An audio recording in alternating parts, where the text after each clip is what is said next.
Halo semuanya, perkenalkan saya Devandi Sandra Putri dengan NPM 10221-530. Program Studi Manajemen Fakultas Ekonomi Mahasiswa Universitas Gunadarma. Pada kesempatan kali ini, saya akan memaparkan materi tentang risiko kredit dalam konteks manajemen risiko. Risiko kredit adalah salah satu jenis risiko utama yang harus dikelola oleh lembaga keuangan, karena berkaitan langsung dengan kemampuan debitur dalam memenuhi kewajiban pembayaran. Selanjutnya kita akan mempelajari lebih lanjut bagaimana risiko ini terjadi. Kapan sih terjadinya risiko kredit?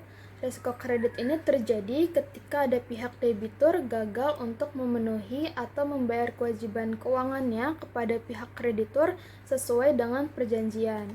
Ini bisa disebabkan oleh berbagai faktor seperti kondisi keuangan debitur yang memburuk, kegagalan usaha, atau ketidakmampuan dalam mengelola arus kas. Ketika hal ini terjadi, pihak kreditur akan menghadapi potensi kerugian karena tidak menerima pelunasan dana sesuai waktu dan jumlah yang seharusnya. Selanjutnya ada 5 indikator yang menjadi penyebab risiko kredit ini menjadi macet. Yang pertama itu tidak membayar cicilan. Contohnya, ketika ada nasabah yang mengambil kredit mobil dengan tenor 4 tahun, di tahun pertama cicilannya ini lancar, tetapi di tahun berikutnya nasabah ini kehilangan pekerjaan dan tidak mampu membayar cicilannya selama 5 bulan berturut-turut. Akibatnya status kredit menjadi macet dan unit kendaraan harus ditarik kembali. Yang kedua itu ada nilai jaminan turun. Contohnya, ketika ada nasabah menjaminkan rumahnya sebagai agunan pinjaman modal, namun tidak lama kemudian rumah nasabah ini terkena banjir yang membuat nilai jualnya menjadi turun. Jadi pada saat nasabah ini gagal bayar, jaminan rumahnya itu tidak cukup untuk menutupi sisa utangnya. Yang ketiga itu ada kesalahan menilai. Ini biasanya kesalahan dari pihak internal atau pihak kreditur.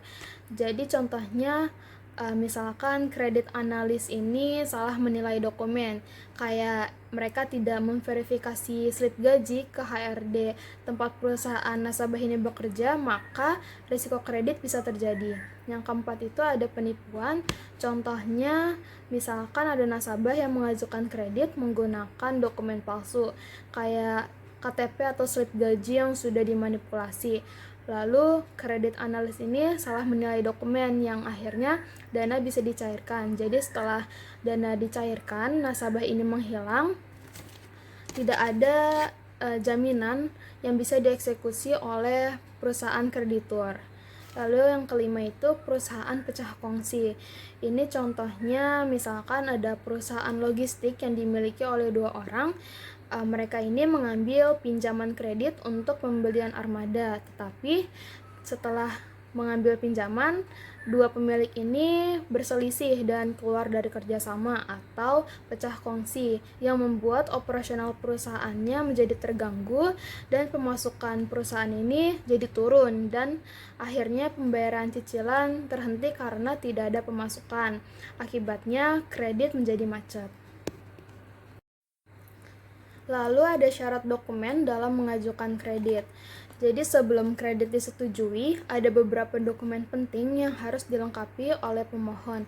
Pertama, itu ada dokumen demografi yang mencakup identitas diri seperti KTP, KK, dan dokumen kependudukan lainnya. Kedua, itu ada dokumen keuangan atau finance seperti slip gaji, rekening koran, dan laporan penghasilan yang menunjukkan kemampuan membayar. Yang ketiga itu ada dokumen jaminan atau kolateral, yaitu aset yang dijaminkan seperti sertifikat rumah atau BPKB kendaraan. Di ketiga jenis dokumen ini akan digunakan oleh pihak kreditur untuk menilai kelayakan dan risiko dari calon debitur. Di dalam kredit ada namanya kolektabilitas. Kolektabilitas ini digunakan untuk menilai kualitas pembayaran kredit oleh nasabah. Di dalam kolektabilitas ada 5 tingkatan. Di tingkatan pertama itu namanya Kol 6. Ini masuknya ke performing loan karena nasabah di sini berhasil membayar cicilannya tepat waktu baik dari bunga ataupun pokok. Lalu di tingkatan kedua namanya call 1, di sini masuk ke special mention atau dalam perhatian khusus karena adanya tunggakan antara 1 sampai 89 hari. Lalu di tingkatan ketiga ini namanya call 2. Ini masuknya sudah ke kurang lancar karena adanya tunggakan antara 90 sampai 119 hari. Lalu di tingkatan keempat itu namanya call 3. Ini masuknya sudah diragukan karena adanya tunggakan antara 120 sampai 179 hari. Dan di tingkatan kelima ini namanya call 4. Ini masuknya sudah ke kredit macet atau not performing loan karena adanya tunggakan lebih dari 180 hari. Di sini jenis pinjaman dapat dibedakan berdasarkan skala dan tujuannya. Pertama, itu ada pinjaman retail yang umumnya diajukan oleh individu untuk kebutuhan konsumtif seperti membeli rumah, kendaraan, atau barang konsumsi lainnya dengan batas maksimal pinjaman hingga 5 miliar rupiah. Lalu ada pinjaman komersil, ini ditunjukkan untuk pelaku usaha kecil dan menengah. Jenis pinjaman ini bersifat produktif dan digunakan untuk pengembangan bisnis dengan nilai pinjaman antara 5 sampai 50 miliar rupiah. Dan yang terakhir ada pinjaman korporasi, yaitu pinjaman berskala besar yang diajukan oleh perusahaan besar seperti perusahaan manufaktur atau perusahaan leasing.